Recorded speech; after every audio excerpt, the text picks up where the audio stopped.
So we're going to learn how to set up the percent proportions, and what we need to do is we need to look for the part and the whole in the story, and if there's a percent, that's the easiest part. So what we're going to do is we're going to go ahead and start looking to see if there's a total or if there's part of a total, and that way you can distinguish between the two. So here it says there are 50 seats, so I'm going to go ahead and circle that. On a train, 40% of the seats are empty. How many seats are there on the train? So 50 seats, because they're telling you there are 50 seats on the train, that means that's your whole number.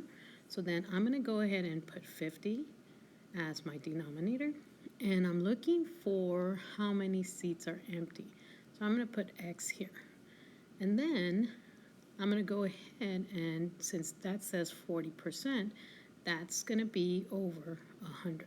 So if you notice, when we're looking at setting up the proportion, there's 100, it's always going to be as your denominator because that is the whole number. Remember, percents is part of 100, so 100 is always going to be your whole number.